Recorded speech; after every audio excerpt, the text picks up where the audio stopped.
ओम शांति। भगवत गीता श्लोक क्लास में आज का श्लोक है 10वें अध्याय का 20वां श्लोक, अध्याय 10, श्लोक नंबर 20।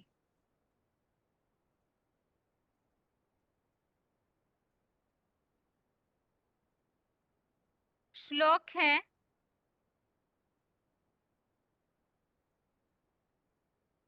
अहमात्मा गुणाकेश सर्वभूताशय स्थितः अहमादिश्च मध्यम च भूतानामंत एव च।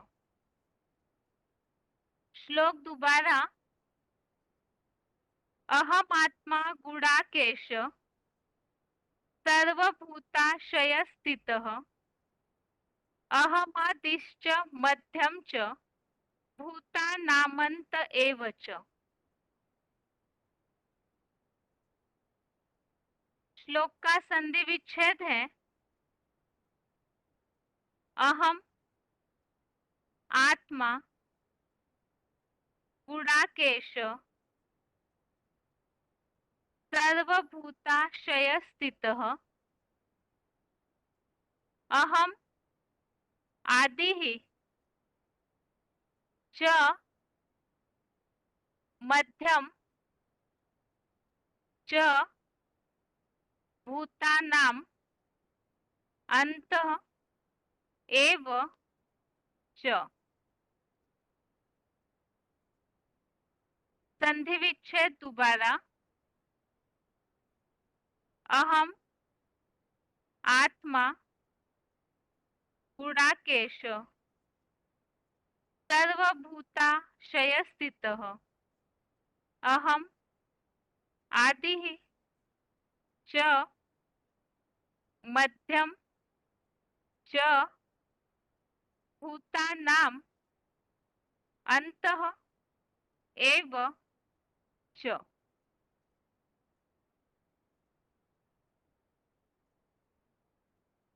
शब्दों के अर्थ है गुणाकेश अर्थात हे निद्राजित अर्जुन, अहम अर्थात मैं, आत्मा अर्थात आत्मा, सर्वभूताशय स्थितः अर्थात सब प्राणियों के आधार द्वारा स्थित हूँ, च अर्थात और, भूतानाम अर्थात प्राणियों की, आदि अर्थात आदि, मध्यम अर्थात मध्य, च अर्थात और, अंतः अर्थात अंतकर्ता। अहमेव इसमें दो शब्द है, अहम एव।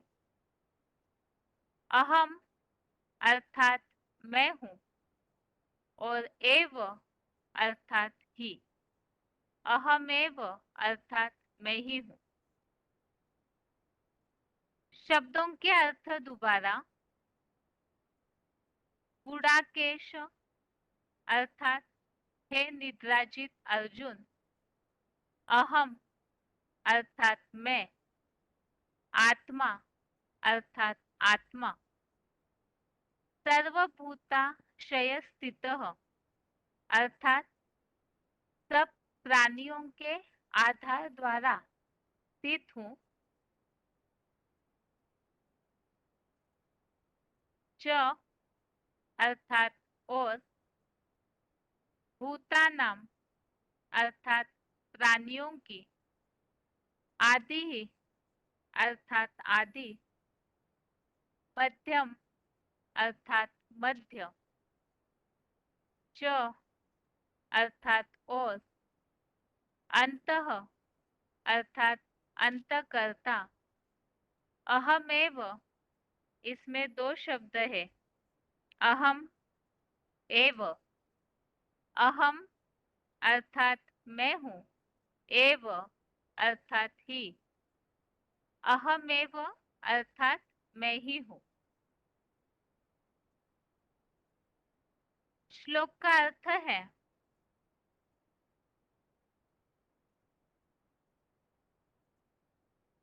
हे निद्राजित अर्जुन, मैं आत्मा सब प्राणियों के आधार द्वारा स्थित हूँ और प्राणियों की आदि, मध्य और अंतकर्ता मैं ही हूँ। जहां पर अर्जुन ने भगवान से ये बात बोली है कि आपकी ये जो विभूति अर्थात सांख्य योग का जो ज्ञानामृत है उसे सुनते हुए तृप्ति नहीं होती है, इसलिए दोबारा से ये विभूतियों को विस्तार से कहिए। इस पर भगवान ने अर्जुन को समझाना शुरू किया। तो 19वें श्लोक नंबर 19 में सबसे पहली बात बताई कि जो मेरे विस्तार वाले अर्थात वट वृक्ष के बीज रूप मेरे विस्तार वाले महादेव आदम का अंत नहीं है। और आज के श्लोक में आगे इसी बात को स्पष्ट किया है कि सब प्राणियों के आधार द्वारा मैं आत्मा स्थित हूँ और प्राणियों का आदि मध्य अंत मैं ही हूँ। लेकिन वो किस तरह से भगवान प्राणियों का अर्थात सृष्टि का आदि मध्य अंत कर्ता बनते हैं और वो कौन से आधार द्वारा स्थित है, उसके बारे में क्लैरिफिकेशन वाले अर्थ में बताया हुआ है। तो क्लैरिफिकेशन सहित अर्थ है, हे निद्राजित अर्जुन, मैं आत्मा जड़ सूर्य मानिंद प्रकाशित चेतन ज्ञान प्रकाश भंडारी शिव ज्योति सब प्राणियों के आधार योगेश्वर महादेव की योग ऊर्जा द्वारा स्थित हूँ और प्राणियों की मूर्तियों का आदि मध्य और हर बार कल्पांतकालीन महाविनाश में अंतकर्ता मैं ही हूँ। तो इस श्लोक में ये बात बताई हुई है, मैं आत्मा अर्थात परमपिता शिव ज्योति, जिनके लिए बताया कि जैसे आसमान में जो जड़ सूर्य है वो सदैव प्रकाश देता है, इसी तरह से परमपिता शिव ज्योति वो चैतन्य ज्ञान सूर्य अर्थात ज्ञान प्रकाश का भंडारी है और वो शिव ज्योति सब प्राणियों के आधार द्वारा स्थित हूँ अर्थात सब प्राणियों का आधार जो योगेश्वर महादेव की योग ऊर्जा द्वारा स्थित हूँ। इसके पहले ही हमने इस बात को समझा है कि भगवान प्रभवम न महर्षय, जो भगवान का प्रकृष्ट जन्म है, दिव्य जन्म है, उसे कोई जानते नहीं है। तो वो दिव्य जन्म अर्थात महादेव के द्वारा, जो कि शंकर का नाम शिव के साथ मिलाया जाता है, तो वो महादेव ऐसी योग ऊर्जा जो धारण करते हैं परम पिता से, तो सब प्राणियों के आधार योगेश्वर महादेव की योग ऊर्जा द्वारा परम पिता शिव ज्योति स्थित है और प्राणियों का आदि मध्य और हर बार के कल्पांतकालीन महाविनाश में अंतकर्ता मैं ही हूँ। तो यहाँ पर जो सबसे पहली विभूति है महादेव, उनके बारे में बताया। एक तो उनका अंत नहीं पाया जा सकता, वो पहले श्लोक में हमने समझा, और दूसरी बात इस श्लोक में बताई है कि परमपिता भी इस योगेश्वर महादेव की योग ऊर्जा द्वारा स्थित है और सब प्राणियों का आदि मध्य अंत भी है। तो भगवान किस तरह से सृष्टि का आदि मध्य अंत बनते हैं, इसके बारे में और भी ऐसे भगवत गीता में श्लोक है जिनमें अलग अलग प्रकार से उल्लेख आया हुआ है। तो रेफरेंस श्लोक देखते हैं। पहला रेफरेंस श्लोक है 10वें अध्याय का 32वां श्लोक, अध्याय 10 का श्लोक नंबर 32।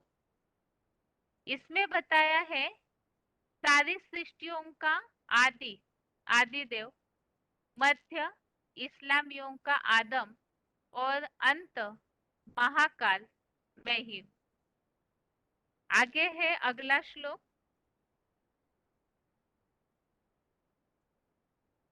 9वें अध्याय का 18वां, अध्याय 9 का श्लोक नंबर 18। इसमें भी इस बात को बताया है प्रभव प्रलय स्थानम, उत्पत्ति विनाश और स्थिति हूँ। तो आदि मध्य अंत, इसी को यहाँ अलग शब्दांकनों में उल्लेख है, उत्पत्ति विनाश और स्थिति। अगला श्लोक है 9वें अध्याय का 7वां, अध्याय 9 का श्लोक नंबर 7। इसमें जो उल्लेख आया है कल्पक्षय और कल्पादो विसृजाम्य हम। तो कल्पांत काल में सारे ये जो भगवान की प्रकृष्ट रचना है महादेव, उसमें समा जाते हैं। और जो यहाँ उल्लेख आया हुआ है कल्पांत काल में सभी प्राणी मात्र मेरी शिव समान पराज्योति हीरा प्लस लिंग रूप अपरा प्रकृति की प्रकृष्ट रचना परम आकाश रूप परम ब्रह्म ज्योति में समा जाते हैं। और फिर सृष्टि के आदि काल में उन्हें सृजन के लिए छोड़ता हूँ। तो आदि और कल्पांत काल में दोनों बातों का यहाँ उल्लेख अलग शब्दों के साथ आया हुआ है। ऐसे ही 7वें अध्याय का 6वां, अध्याय 7 का श्लोक नंबर 6। इसमें बताया हुआ है उत्पत्ति तथा विनाश करता हूँ, जगतः प्रभवः प्रलय। तो इसमें भी उत्पत्ति और विनाश की बात आई हुई है। आगे है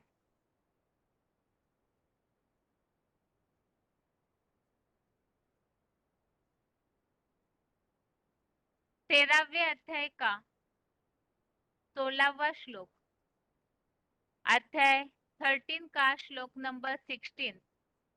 इसमें उल्लेख आया हुआ है पुरुषोत्तम संगम युग में संहार करता महारुद्र। एक तो ये परम ब्रह्म के योग बल से यहाँ प्राणियों का भरण पोषण करता तथा संहार करता महारुद्र और शास्त्रों में उत्पत्ति करता ब्रह्मा ज्ञातव्य है। तो इसमें भी परमपिता शिव ही जो बताया मैं ही आदि मध्य अंत करता हूँ। तो अलग अलग तरीके से भगवान इस कार्य को करते हैं। और इसी तरह से 18वें अध्याय का 16 नंबर श्लोक, इसमें भी प्राणियों की उत्पत्ति चेष्टा आदि क्रिया इसमें बताया जिस यज्ञ पिता से ही ये सारा मानवीय सृष्टि वृक्ष विस्तार को पाया है। तो इस तरह से ये 10वें अध्याय के 20वें श्लोक संबंधित रेफरेंस श्लोक और श्लोक का अर्थ जो महादेव रूपी विभूति है इसके लिए बताया कि भगवान अर्थात परमपिता शिव ज्योति उनके आधार द्वारा अर्थात योग बल के द्वारा स्थित है और वही आदि मध्य और अंत करता है। ये तो श्लोक संबंधित अर्थ हो गया। अभी आगे उच्चारण सुनते हैं, उसके बाद पॉइंट्स। अहमात्मा गुडाकेश सर्वभूताशयस्थितः अहमादिश्च मध्यं च भूतानामन्त एव च। हे निद्राजीत अर्जुन, मैं आत्मा जड़ सूर्य मानिंद प्रकाशित चेतन ज्ञान प्रकाश भंडारी शिव ज्योति सब प्राणियों के आधार योगीश्वर महादेव की योग ऊर्जा द्वारा स्थित हूँ और प्राणियों की मूर्तियों का आदि, मध्य और हर बार कल्पांतकालीन महाविनाश में अंत करता मैं ही।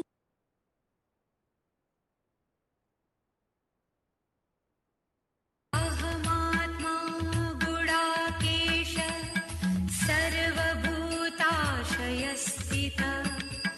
अहमादिश्च मध्यं च भूतानामन्त एव च। हे निद्राजीत अर्जुन, मैं आत्मा जड़ सूर्य मानिंद प्रकाशित चेतन ज्ञान प्रकाश भंडारी शिव ज्योति, सब प्राणियों के आधार, योगीश्वर महादेव की योग ऊर्जा द्वारा स्थित हूँ और प्राणियों की मूर्तियों का आदि, मध्य और हर बार कल्पांतकालीन महाविनाश में अंत करता मैं ही। आगे है पॉइंट्स।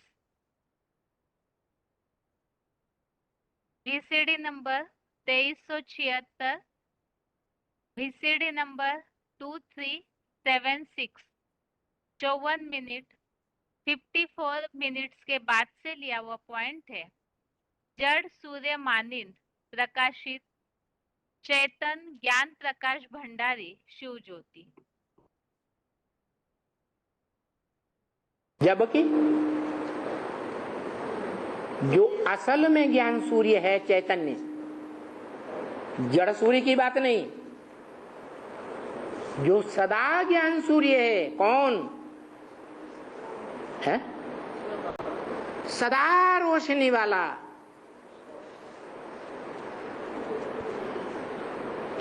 सदा शिव कहा जाता है,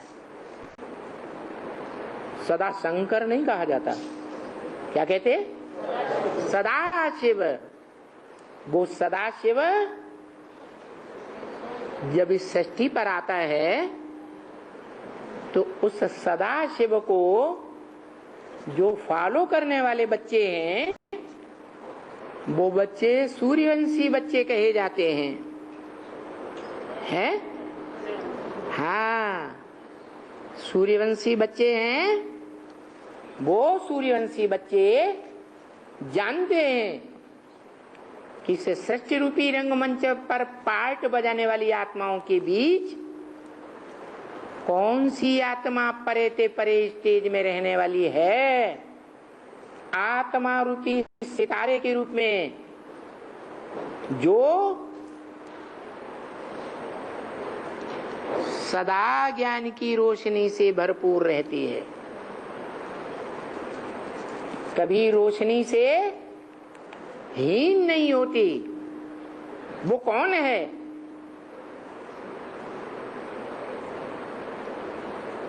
जो सृष्टि रूपी रंगमंच पर आती तो है लेकिन कभी अंधकार का पार्ट नहीं बजाती, अज्ञान की बात नहीं सुनाती।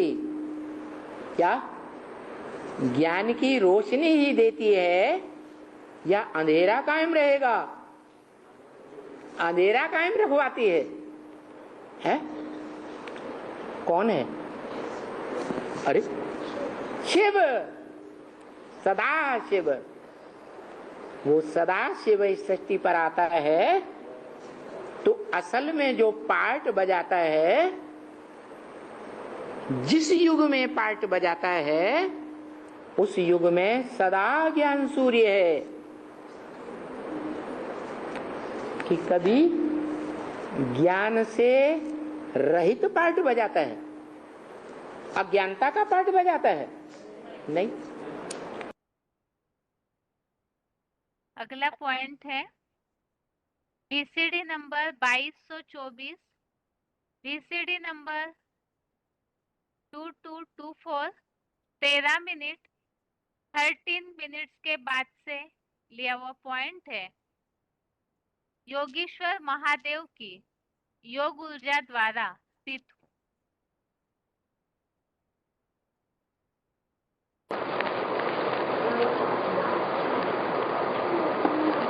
शांतिधाम भी 2 हो गई।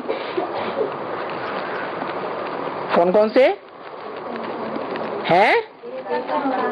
है ये का शांति देवा का घर, जो सारी मनुष्य सृष्टि का बाप है। कौन? प्रजापिता। जिस प्रजापिता के रथ में निरंतर शिव बाप प्रवेश करते हैं, कहते हैं तुम मुझे जितना याद करते हो क्या उतना मैं तुम्हारे साथ हूं। तो याद किस रूप में करते हो? निराकार आत्मा के रूप में याद करते हो या चैतन्य आत्मा के रूप में याद करते हो? चैतन्य आत्मा तब कहें जब शरीर में हो। तो शरीर मुकर्रर रथ के साथ तुम जब मुझे आत्मा शिव को याद करते हो तो मैं तुम्हारे साथ हूं। क्या तुम्हारे से दूर दूर नहीं हूं? और जिसमें मैं प्रवेश करता हूं वो शरीर रूपी घर मेरा घर हो गया। संगम युग में मेरा घर ऊपर या नीचे है? हाँ, इसलिए बोला मेरे को जो ऊपर अब याद करते हैं परमधाम में वो है शूद्र संप्रदाय। क्या वो क्या है? शूद्र संप्रदाय। और जो मैं आत्मा सुप्रीम सोल इस सृष्टि पर साकार में आया हुआ हूं, उस साकार में याद करते हैं इस सृष्टि पर नीचे, वो कौन से संप्रदाय हुए? है ब्राह्मण संप्रदाय हुए। अगला पॉइंट है VCD number 2329, VCD number 2329 50 minute 50 minutes के बाद से लिया हुआ पॉइंट है। सब प्राणियों का आधार, प्राणियों की मूर्तियों का आदि करता।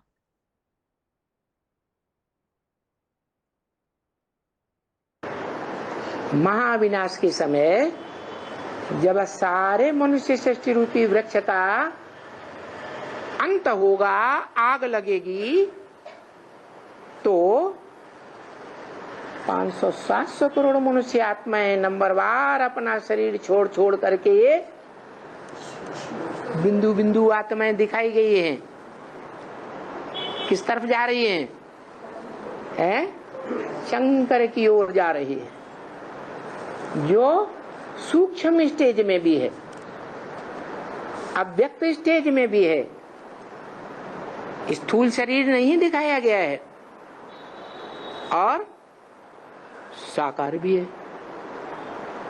ऐसे नहीं है कि साकार शरीर नहीं है, साकार शरीर तो है, लेकिन साकार शरीर और साकार शरीर की इंद्रियों का भान नहीं है, इसलिए लिंग रूप में दिखाया जाता है। तो वो एक ही है जिसमें महाविनाश के समय सारी जड़ जंगम दुनिया, जड़ पृथ्वी जलवायु अग्नि जिनसे शरीर बनता है, और जंगम माना चैतन्य आत्माएं, पशु पक्षी प्राणी सब की आत्माएं भी और 5 तत्वों का शरीर भी उस एक ज्योति बिंदु में समा जाएगा। क्या एक में ही समा जाएंगे और एक में से ही वापस फिर नई सृष्टि में आएंगे। अगला पॉइंट है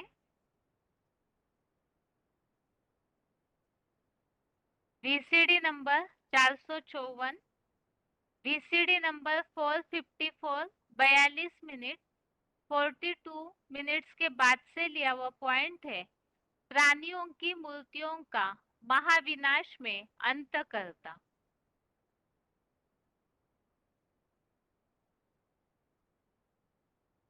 तो नई दुनिया में ले जाने का काम शिव करता है या शिव बाबा करता है? ले जाने वाला कोई तो चाहिए। आकर के नई दुनिया में ले जाओ तो शरीरों का जरूर विनाश करना पड़ेगा। वो भी सब पुरानी दुनिया के पुराने चोले हैं, 5 तत्वों के बने हुए, तामसी तत्वों के बने हुए, उन पुराने शरीरों का विनाश जरूर करना पड़े। इसलिए कहा जाता है शंकर द्वारा विनाश। ये विनाश शुभकारी है। कौन से पुराने शरीरों का विनाश होता है? जो भी शरीर है, चाहे नई दुनिया में जाने वाले ही क्यों न हो, 5 तत्व तो सबके कन्वर्ट होंगे। जो भी आत्माएं इसी जन्म में इसी शरीर से नई दुनिया में जाएंगी तो उनके भी 5 तत्व तो परिवर्तन होंगे। निरोगी काया तो बनेगी ही बनेगी, लेकिन जिनकी नहीं बन पाती है उनके शरीर भी विनाश को पा लेंगे। इस तरह से श्लोक संबंधित पॉइंट्स हमने समझे कि किस तरह से महादेव के द्वारा आदि अर्थात सृष्टि की शुरुआत और अंत अर्थात सब प्राणियों का किस तरह से विनाश होता है। अभी आगे है रिवीजन।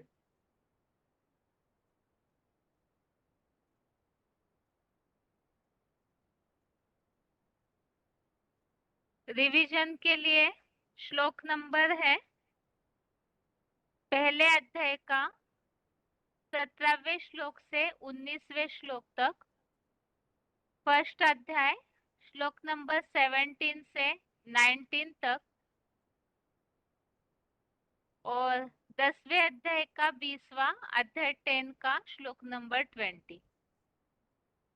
और श्लोकों में हम बात समझ रहे थे कि पहले तो पितामह भीष्म ने शंख बजाया और उसके बाद फिर उस आवाज से अलग अलग प्रकार से युद्ध भूमि में शोरगुल होने लगा। और शोरगुल अर्थात यहाँ बेहद के हिसाब से पुरुषोत्तम संगम युग में जो शिव बाबा ने बताया है, अलग अलग प्रकार से समाचार पत्रिकाएं, टीवी चैनल्स, मीडिया के द्वारा जो ग्लानि रूपी बातें उठती है तो उसका शोरगुल होने लगता है।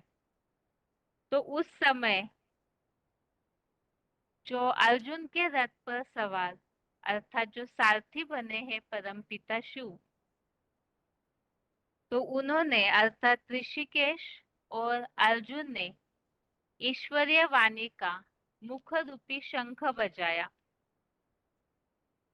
और इसमें हमने समझा था कि किस तरह से अर्जुन के जो 4 घोड़े हैं उनका रहस्य यहाँ संगम युग में प्रतीत होता है।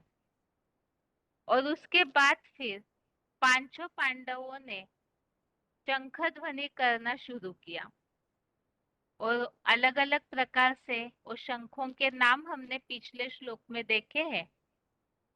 अभी इस 17वें और 18वें श्लोक में पांडव सेना के और भी महारथियों ने शंख बजाए, उन्हीं बातों का उल्लेख यहाँ स्पष्ट किया हुआ है। तो श्लोक नंबर 17 और 18 है, श्लोक नंबर 17 और 18 दोनों जुड़े हुए श्लोक है। श्लोक है काश्च परमेश्वासः शिखंडी च महारथः धृष्टद्युम्नो विराटश्च सात्यकिश्च पराजितः द्रुपदो द्रौपदेयाश्च सर्वशः पृथ्वीपते सौभद्रश्च महाबाहु शंखान दद्मु पृथक पृथक। श्लोक दोबारा काश्च परमेश्वासः शिखंडी च महारथः धृष्टद्युम्नो विराटश्च सात्यकिश्च पराजितः द्रुपदो द्रौपदेयाश्च सर्वशः पृथ्वीपते सौभद्रश्च महाबाहु शंखान दद्मु पृथक पृथक। अर्थात दैहिक पुरुषार्थ रूपी महान शरीर का धनुष धारण करने वाले काशी के काशीराज ने और ऐसे ही हाथी जैसी देहंकारी महाकाली रूपा महारथी, चोटी की बीज रूपा ब्राह्मणी, तो रुद्रानी जगत अम्बा रूपी द्रुपद पुत्री शिखंडी ने एवं धीट और बदला लेने के दृढ़ निश्चयी निर्लज्ज पांडवी सेनापति धृष्टद्युम्न ने प्रवृत्ति की यादगार विष्णु रूप जैसा विराट एवं किसी से भी कभी पराजित न होने वाला अपराजित, सदा सत्य के साथी सात्यकी ने तथा निश्चित ही ध्रुव पद पाने वाला कांपिल्य नगर का राजा, जो भूल से मित्र द्रोही भी था, उस द्रुपद ने और द्रौपदी के सूर्य प्लस चंद्र और बौद्धि सन्यासी व सिख रूप पांचों पुत्रों ने एवं पांडवों का अति प्रिय महाबाहु सुभद्रा पुत्र, जो अपने मामा वैसे ही अलौकिक बाप को लेकर बड़ा धुरंधर देह अभिमानी था, ऐसे अभिमन्यु ने हे धरणीश्वर, चारों ओर फैली हुई दिशाओं के एडवांस ब्राह्मणों ने अलग अलग प्रकार के ईश्वरीय एडवांस गीता ज्ञान के सनसनी भरे मुख रूपी शंख बजाए। तो यहाँ पर अलग अलग महारथियों ने शंख बजाए ऐसा उल्लेख है। यहाँ किसी के शंख का नाम नहीं दिया, लेकिन और कौन कौन महारथी योद्धाओं ने शंख बजाए हैं उनके बारे में बताया है। उसमें सबसे पहले तो काशी के काशीराज ने, उनकी विशेषता यहाँ बताई, दैहिक पुरुषार्थ रूपी महान शरीर का धनुष धारण करने वाले। दूसरा बताया है शिखंडी, तो शिखंडी के लिए बताया हुआ है हाथी जैसी देह अंकारी महाकाली रूपा महारथी है, और वही चोटी की बीज रूपा ब्राह्मणी अर्थात जगत अम्बा, यही शिखंडी हो गई। और पांडव सेना के सेनापति, जो ढीठ और बदला लेने के दृढ़ निश्चयी धृष्टद्युम्न। ऐसे ही राजा विराट, जो कि विष्णु रूप प्रवृत्ति की यादगार, जो शास्त्रों में दिखाया हुआ है, विराट राजा के यहाँ पांडवों ने अज्ञातवास के समय शरण ली थी। और अपराजित अर्थात जो कभी किसी से पराजित न होने वाला, सदा सत्य का साथी सात्यकी। और राजा द्रुपद, इनके लिए बताया कांपिल्य नगर का राजा, जो ध्रुव पद पाने वाला है और जो भूल से मित्रद्रोही भी था, अर्थात जो द्रोणाचार्य के शास्त्रों में ऐसे दिखाया है, पहले उनकी बहुत मित्रता थी और बाद में फिर आपस में विरोधाभास हो जाता है, तो ये मित्रद्रोही द्रुपद।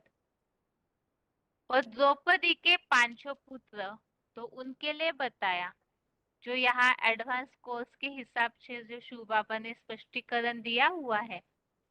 एक तो सूर्य चंद्र बौद्धि सन्यासी सिख, ऐसे धर्म के संस्कारों से रिलेटेड पांचों पांडव, द्रौपदी के 5 पुत्र, सुभद्रा पुत्र अभिमन्यु, और इसी तरह से अलग अलग दिशाओं में फैले हुए जो महारथी है, जिनके लिए बताया एडवांस ब्राह्मणों ने ईश्वरीय एडवांस गीता ज्ञान का सनसनी भरे मुख रूपी शंख बजाया। इसी श्लोक के आगे और कुछ पॉइंट्स दिए हुए हैं, उसे भी देखते हैं। आगे है,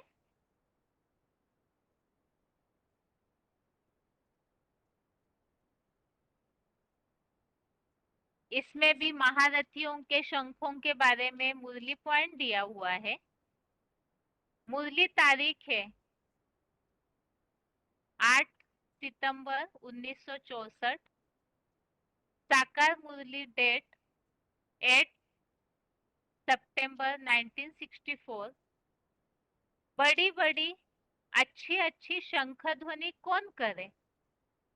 तो जरूर जो महारथी होंगे, जिनकी शेर पर सवारी होगी, हाथियों पर सवारी होगी, वो गजगोर करेंगे। शंख ध्वनि के लिए तो हमने इसके पहले भी समझा, ईश्वरीय ज्ञान का शंख बजाना, बाप का परिचय देना, ईश्वरीय ज्ञान का संदेश सब तक पहुंचाना, यही वास्तव में मुख रूपी शंख बजाना है। और ऐसा शंख ध्वनि कौन करते हैं, अर्थात किनके शंखों का नाम प्रसिद्ध होता है, तो उसके बारे में बताया। जो महारथी होंगे, अर्थात ऐसे महान पुरुषार्थी जिनकी शेर पर, हाथी पर सवारी दिखाई जाती है यादगार चित्रों में, तो वही गजगोर करेंगे, अर्थात ऐसा शंख बजाएंगे, ऐसा ईश्वरीय ज्ञान का संदेश देते हैं। और अगला पॉइंट इसी मुरली का 8 सितंबर 1964।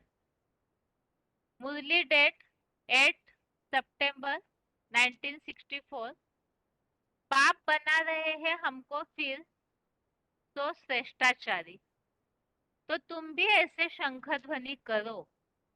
अच्छे अच्छे जो महारथी लोग हैं, नंबरवार तो है ही।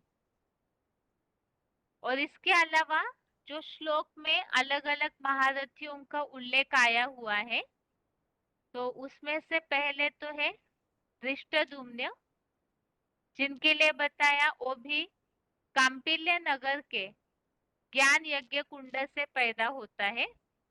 धृष्टद्युम्न जिनके लिए बताया जाता है जो द्रौपदी के भाई है, और जैसे द्रौपदी का जन्म यज्ञ कुंड की अग्नि से हुआ, इसी तरह से धृष्टद्युम्न का जन्म भी यज्ञ कुंड से हुआ है। वो पांडवों का सेनापति गाया जाता है। बाबा भी कहते हैं तुम बच्चों की है रूहानी मिलिट्री, अंडरग्राउंड गुप्त वॉरियर्स हो। ये रूहानी मिलिट्री का मार्शल कौन है? शंकर है, सेनापति। वार्तालाप नंबर 1041, डिस्कशन नंबर 1041।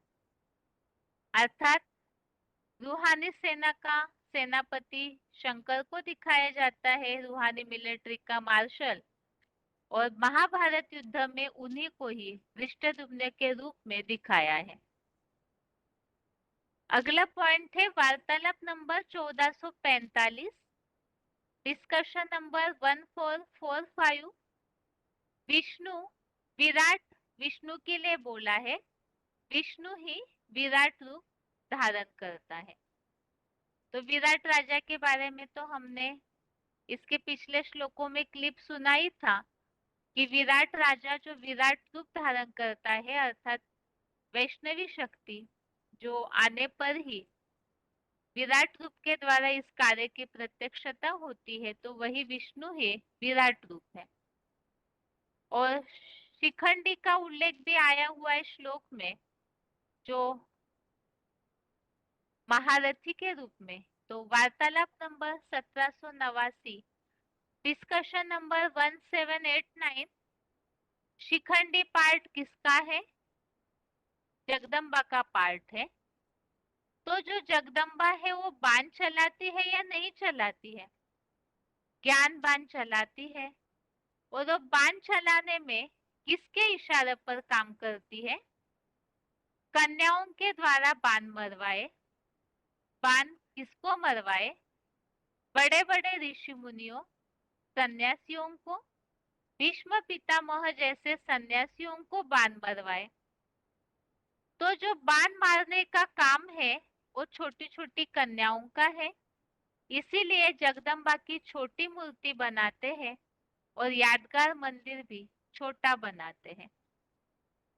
तो बहुत सारी मुरलियों में इस बात का उल्लेख आया है।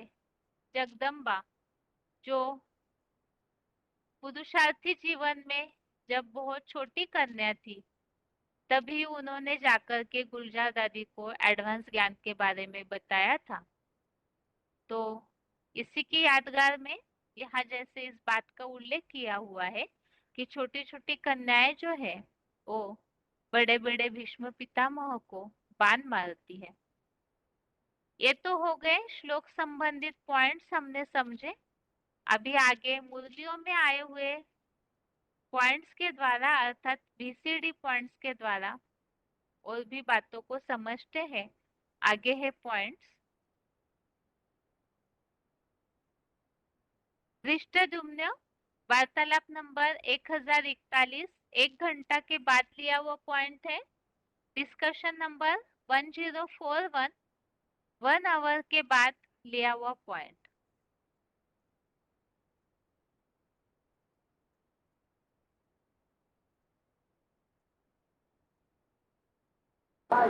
धृष्टद्युम्न वो भी एक ही कुंड से पैदा होता है। पांडवों की सेना का सेनापति गाया जाता है। क्या? जो भी पांडवों की सेना है उसका सेनापति है। बाबा भी कहते हैं तुम बच्चों की है रूहानी मिलिट्री, अंडरग्राउंड गुप्त वॉरियर्स हो। ये रूहानी मिलिट्री का मार्शल कौन है? शंकर है सेनापति। कहाँ की पैदाइश है? शास्त्रों में दिखाया है पांचाल नगर। अगला पॉइंट है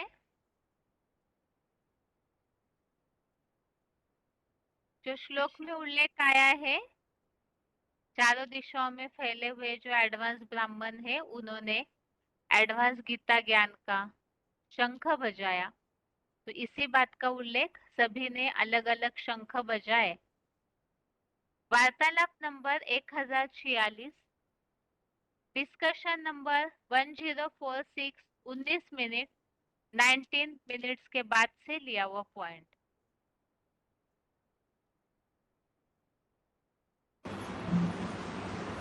शंख करता क्या है?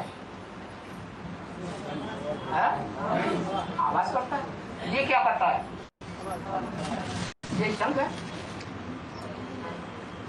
ये मुख जो आवाज करता है उसका नाम ही शंख है। ये ज्ञान की आवाज है। महाभारत में अलग अलग महारथियों को अनेक प्रकार के अलग अलग शंख दिखाए हैं।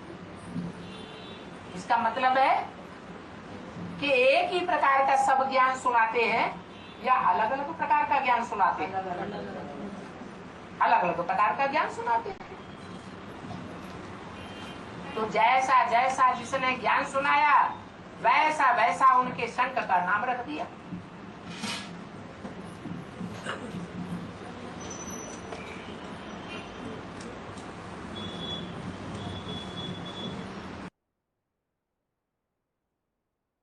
आगे है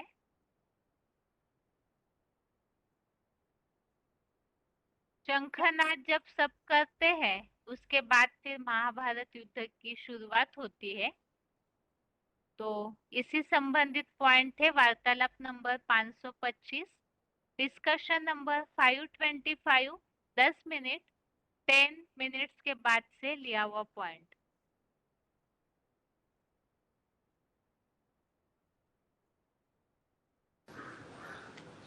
शास्त्र में दिखाते हैं कि जब युद्ध शुरू होता था तो पहले क्या करते थे? शंखनाद करते थे। चारों तरफ आवाज फैल जाती थी। तो ये ज्ञान का शंखनाद है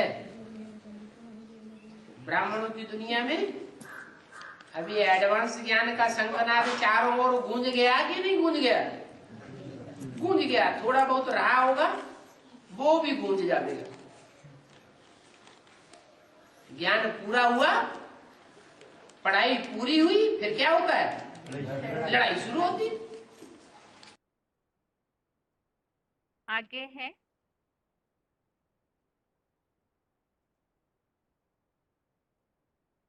19वां श्लोक, श्लोक नंबर 19 है। सघोषो धार्तराष्ट्राणां हृदयानि व्यदारयत् नभश्च पृथ्वीं चैव तुमुलो व्यनुनादयन्। श्लोक दोबारा। सघोषो धार्तराष्ट्राणां हृदयानि व्यदारयत् नभश्च पृथ्वीं चैव तुमुलो व्यनुनादयन्। अर्थात उस बुलंद ज्ञान घोष से आकाश और पृथ्वी को जोर से गुंजाते हुए ज्ञान घोष होने लगा और पूंजीवादी धृतराष्ट्र के पुत्रों, महाभोगवादी कांग्रेसी कौरव नेताओं के कमजोरियों से भरे हुए हृदय ही विदीर्ण हो गए और इसीलिए ढेरों कौरवों के हार्ट फेल हो गए। तो इस श्लोक में ये बताया कि जैसे ही पांडवों ने, उनके महारथी योद्धाओं ने शंखनाद किया, तो उस बुलंद आवाज से, अर्थात जो चारों ओर ज्ञान का संदेश फैल जाता है, तो उस ज्ञान के घोष से आकाश पृथ्वी को जोर से गुंजाते हुए, अर्थात आकाश पृथ्वी सब जगह ऐसे गूंज उठी, ज्ञान का घोष होने लगा कि जो धृतराष्ट्र के पुत्र है कांग्रेसी कौरव, उनके हृदय जो कमजोरियों से भरे हुए हैं, और हृदय विदीर्ण हो गए और इसीलिए ढेरों कौरवों के हार्ट फेल हो गए।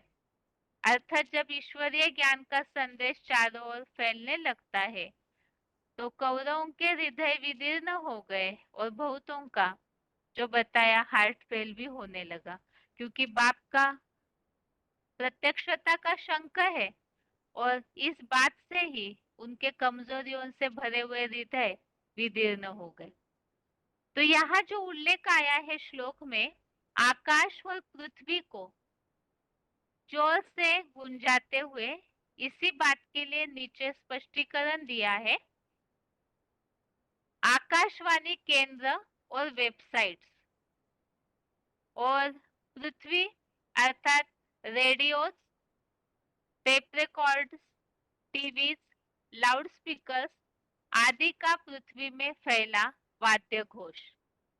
तो आकाश और पृथ्वी में जोर से गूंज उठना, अर्थात ही यहाँ पर अलग अलग रीति से ये जो साधन है, इनके द्वारा जो ज्ञान फैलने लगता है, तो आकाशवाणी केंद्र, website, radio, tape records, TVs, इनके द्वारा पृथ्वी में फैला वाद्य घोष। और ये वाद्य घोष अर्थात ये आवाज कौन सा है, इसी के बारे में नीचे बताया है।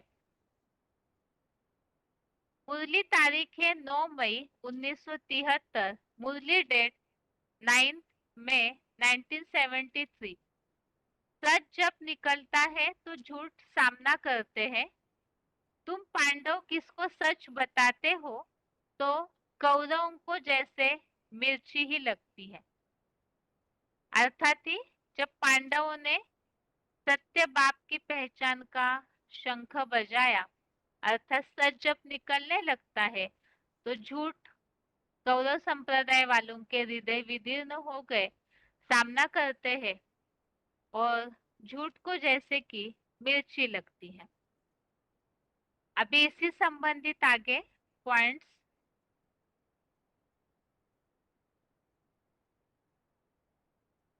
जो श्लोक में उल्लेख आया है पहले 17वें 18वें श्लोक में, सभी ने अलग अलग शंख बजाए और 19वें श्लोक में श्लोक नंबर 19 में उल्लेख है, शंख ध्वनि से कौरवों के हृदय विदीर्ण हो गए। तो ये दोनों श्लोक संबंधित पॉइंट है। ये वार्तालाप number 1420, discussion number 1420, 36 minute 36 minutes के बाद से लिया हुआ पॉइंट।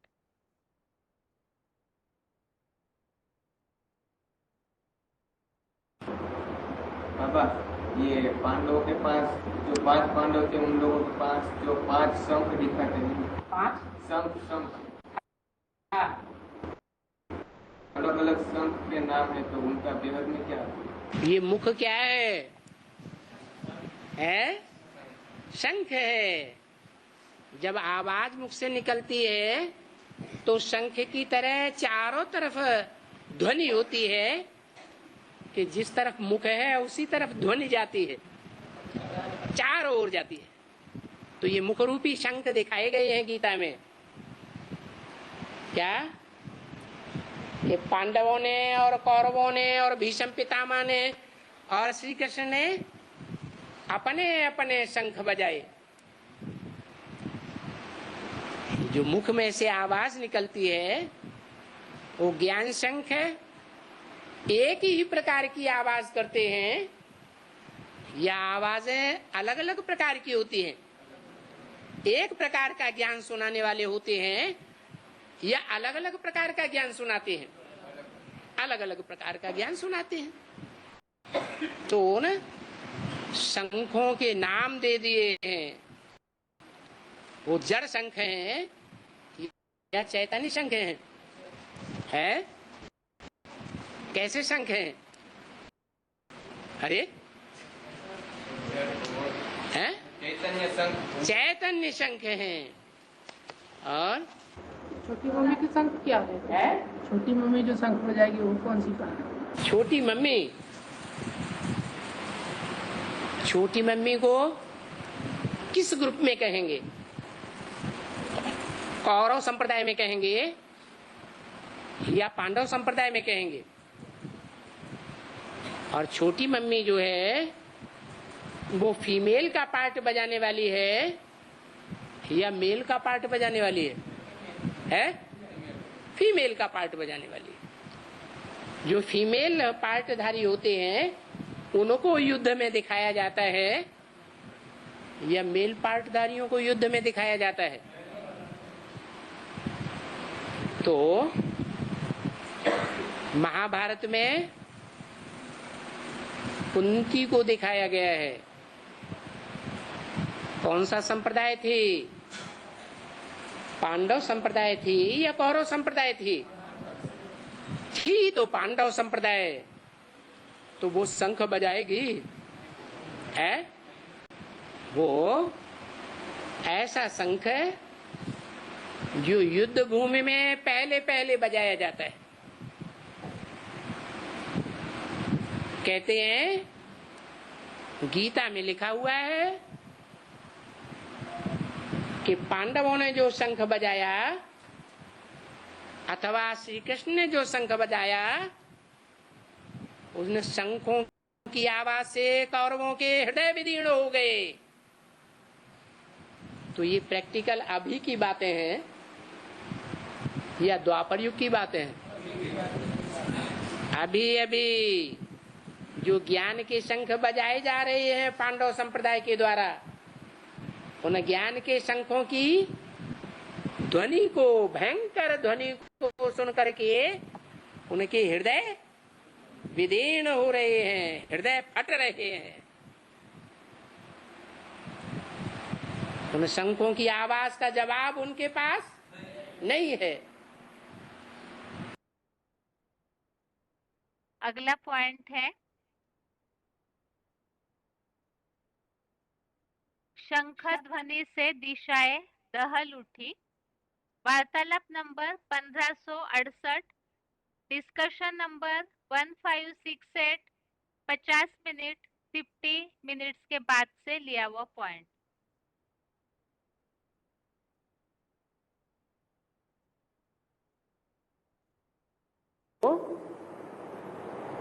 जब ज्ञान का शंख बजते हैं,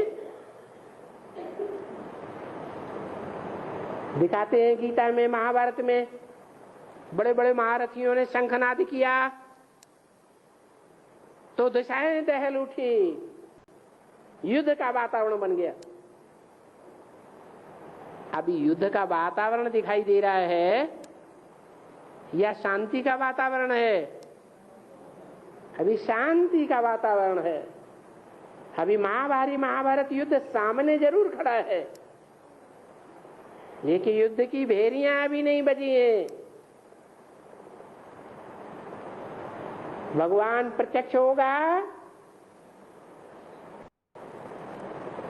तो युद्ध का शंखनाद भी होगा। जैसे शंख की आवाज चारों ओर फैल, ऐसा शंखनाद जो शुभता का सूचक है, वो विष्णु के हाथ में दिखाया जाता है। वास्तव में वो कोई पुरुष नहीं है। पुरुष ऐसा शंखनाद नहीं करते शुभता वाला, वो तो साफ दुर्योधन दुशासन है। उनके मुख से वो शुभ्रता की वाणी अच्छी नहीं लगती, भले कितना भी ज्ञान सुनाने वाले हों। वही ज्ञान की वाणी, ज्ञान की आवाज पवित्र कन्या के मुख से जब सुनाई जाती है तो सारे संसार में आवाज फैल जाती है। जो सुनेगा वो मानेगा कि मेरा बाप भगवान आ गया।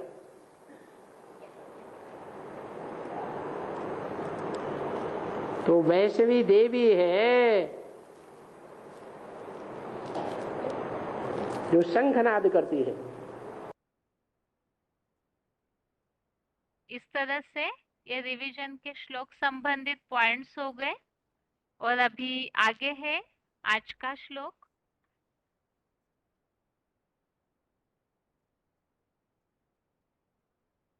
10वें अध्याय का 20वां श्लोक है। अहमात्मा गुडाकेश सर्वभूताशय स्थितः अहमादिश्च मध्यम च भूतानामंत एव च। अर्थात हे निद्राजित अर्जुन, मैं आत्मा जड़ सूर्य मानिंद प्रकाशित चेतन ज्ञान प्रकाश भंडारी शिव ज्योति, सब प्राणियों के आधार योगीश्वर महादेव की योग ऊर्जा द्वारा स्थित हूँ और प्राणियों की मूर्तियों का आदि मध्य और हर बार कल्पांतकालीन महाविनाश में अंतकर्ता मैं ही हूँ। श्लोक अभी हमने समझा है कि सबसे पहले जो विभूतियों का विस्तार से वर्णन बताते समय महादेव के बारे में भगवान ने ये बात बताई है कि ये जो विभूति है इनका अंत नहीं है, और यही जो विभूति है जो आज के श्लोक में उल्लेख है, महादेव की योग ऊर्जा के द्वारा ही ज्ञान प्रकाश भंडारी शिव ज्योति स्थित है और वही प्राणियों का आदि मध्य और अंतकर्ता भी बनते हैं। और ये आदि मध्य अंत के बारे में ही भगवत गीता के और जो उल्लेख आए हुए रेफरेंस श्लोक हमने देखे थे।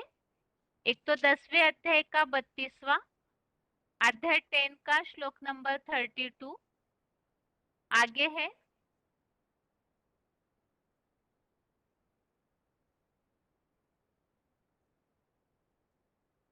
नौवे अध्याय का 18वां और 7वां, अध्याय 9 का श्लोक नंबर 18 श्लोक नंबर 7, 7वें अध्याय का 6वां, अध्याय 7 का श्लोक नंबर 6 आगे है।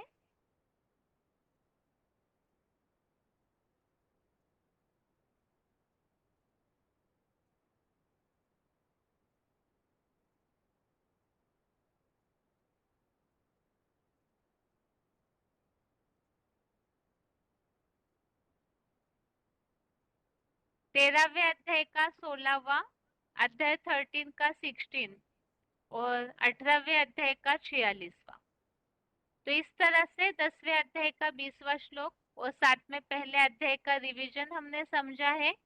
और श्लोक नंबर एक बार फिर से, पहले अध्याय का 17वें श्लोक से 19वें श्लोक तक, फर्स्ट अध्याय का श्लोक नंबर 17 से 19 तक और अध्याय 10 का श्लोक नंबर 20। तो इसके साथ ही आज के लिए गीता क्लास यहाँ पूरा होता है। ओम शांति।